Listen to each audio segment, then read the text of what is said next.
एक साल पहले 25 मार्च को पहली बार लॉकडाउन लगा। एक साल बाद पीछे मुड़कर देखने पर हमें लगता है कि हम कहां से कहां आ गए। तब कोरोना से लड़ने के लिए कोई तैयारी नहीं थी। आज वैक्सीन है, हर तरह से हम तैयार हैं, हमारे अस्पताल तैयार हैं।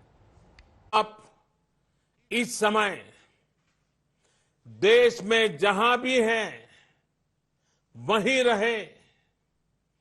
अभी के हालात को देखते हुए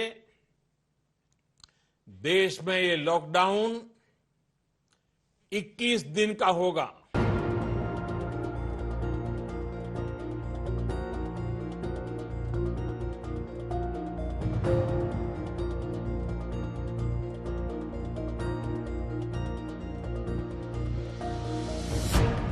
ठीक एक साल पहले देश में सन्नाटा छा गया, वीरानगी छा गई। दिल्ली में, मुंबई में, भोपाल में, बेंगलोर में, हैदराबाद में, समूचे देश में संपूर्ण लॉकडाउन हो गया। और अब ठीक एक साल बाद देश तो खुला है, लेकिन साथ साथ कोरोना भी बेकाबू हो रहा है। वैक्सीन आ गई, लेकिन कोरोना कंट्रोल होने का नाम नहीं ले रहा है। त्योहारों को देखते हुए डर और बढ़ गया है। शहरों में भीड़ न बढ़े, इसके लिए केंद्र सरकार ने राज्यों को गाइडलाइंस जारी कर दी है और राज्य सरकारों ने भी त्योहारों पर पाबंदियां लगा दी हैं। होली और शब ए बारात एक साथ आई है। सबसे पहले बात महाराष्ट्र की करते हैं। यहाँ का हाल तो बेहद ही बुरा है। कोरोना जैसे कंट्रोल ही नहीं हो रहा है। पिछले 24 घंटों में महाराष्ट्र में कोरोना के 31,855 नए केस आए हैं, जबकि 95 लोगों की मौत हो गई। महाराष्ट्र में एक्टिव कोरोना केस की संख्या बढ़कर 2,47,299 हो गई है। जो छोटे शहर है महाराष्ट्र के नागपुर, अमरावती, यहाँ पर नाइट कर्फ्यू और लॉकडाउन लगाया जा रहा है। वहीं पे दूसरी तरफ अगर आप देखें तो मुंबई में 3,500 केसेस रिपोर्ट हुए थे और 28,000 केसेस एक दिन में महाराष्ट्र से आ रहे हैं। महाराष्ट्र में सेकेंड वेव इस वक्त आई हुई है और ये माना जा रहा है कि लॉकडाउन लगने के एक साल बाद भी हालत इतनी सुधरी नहीं है। दिल्ली सरकार ने भी कोरोना की बढ़ती रफ्तार को देखते हुए पब्लिक गैदरिंग को बैन कर दिया है। दिल्ली में पिछले 24 घंटों में कोरोना के 1254 नए मामले सामने आए हैं। 18 दिसंबर के बाद ये एक दिन में सबसे ज्यादा मामले हैं। पिछले 24 घंटे में 6 लोगों की मौत हुई है। दिल्ली में अब तक कोरोना से 10,973 लोगों की मौत हो चुकी है। दिल्ली सरकार ने पब्लिक गैदरिंग्स को बैन कर दिया है। ये किया गया है आगे आने वाले त्योहारों को मद्देनजर रखते हुए। होली आने वाली है, शब ए बारात आने वाली है और कुछ ही दिनों में नवरात्रि भी चालू हो जाएंगे। दिल्ली सरकार का मानना है कि बहुत सारे लोगों को एक जगह इकट्ठा नहीं होना चाहिए। गुजरात में भी कोरोना तेजी से फैल रहा है। मॉल और सिनेमा घर को सैटरडे संडे में बंद करने का आदेश दिया गया है। गुजरात में पिछले 24 घंटे में कोरोना के 1790 मामले सामने आए हैं। अकेले अहमदाबाद में 506 कोरोना के नए केस आए हैं। गुजरात में इस वक्त कोरोना के 8,823 एक्टिव केस हैं। होली को लेकर सरकार की ओर से आदेश है, सिर्फ होलिका दहन किया जा सकता है, लोगों को इकट्ठा होने पर मनाही है।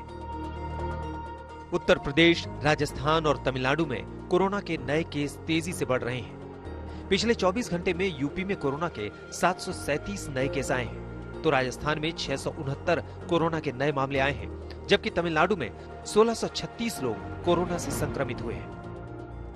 अगर स्थितियां ऐसी ही बिगड़ती जाएंगी तो फिर कड़ी सख्ती के लिए उन जगहों को तैयार रहना होगा जहां नए केस तेजी से बढ़ रहे हैं। आज तक ब्यूरो। संपूर्ण देश में संपूर्ण लॉकडाउन होने जा रहा है।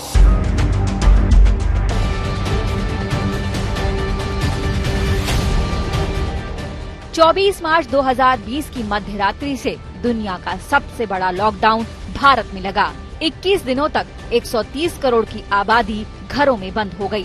तब किसी को नहीं पता था कि आगे क्या होगा। कोरोना संकट कितने दिनों तक रहेगा। हर तरफ खौफ था, आशंका थी, चिंताएं थी।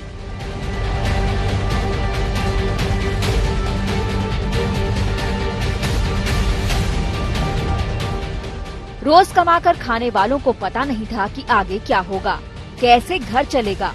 विदेशों में फंसे भारतीय स्वदेश आने का इंतजार कर रहे थे। एक साल बाद आज वही देश वायरस से वैक्सीन तक महामारी से मुकाबले का सबसे बड़ा योद्धा बनकर पूरी दुनिया में उभरा। एक आधार पर 2 फैसले किए गए। पहला फैसला ये कि 1 अप्रैल के बाद 45 से ऊपर कोई भी हो जिसको बीमारी है या नहीं है, सबको वैक्सीन उपलब्ध होगा।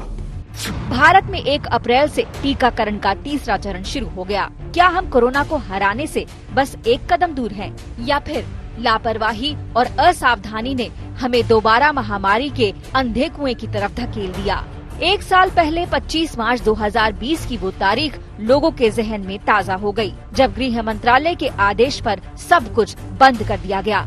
इसे यूं समझिए, सार्वजनिक क्षेत्र में हर गतिविधि पर पूरी तरह पाबंदी लगाई जा चुकी थी। दिल्ली और उत्तर प्रदेश के बीच जो ये गाजीपुर बॉर्डर है, वहाँ पर हम मौजूद हैं और देखिए कि कल तक जो थोड़ी सी एंट्री एग्जिट की सुविधा थी, अब सिर्फ जो सबवेज हैं वो खुले हुए हैं। लॉकडाउन के ऐलान के बाद मोदी सरकार के सामने सबसे बड़ी चुनौती 3 मोर्चों पर एक साथ लड़ना था। जब प्रधानमंत्री ने तय किया कि अब जरा भी और वक्त गंवाए बिना 25 मार्च 2020 से 21 दिनों तक नेशनल लॉकडाउन लगा दिया जाए, बखूबी जानते थे कि देश में हेल्थ के बुनियादी ढांचे और सुविधाओं के बलबूते कोरोना जैसी महामारी से लड़ाई मुश्किल नहीं, असंभव है। संपूर्ण लॉकडाउन से बुनियादी स्वास्थ्य का ढांचा खड़ा करना था।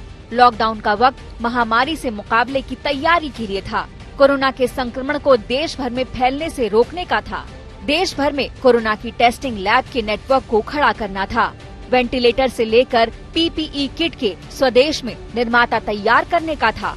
130 करोड़ के देश में N95 मास्क की उपलब्धता कराना था। देश में ये लॉकडाउन 21 दिन का होगा।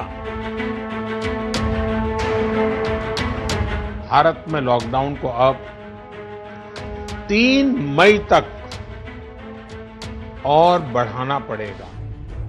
आज के आंकड़ों को देखकर ये नहीं कहा जा सकता कि ये मुश्किल दौर बीत गया।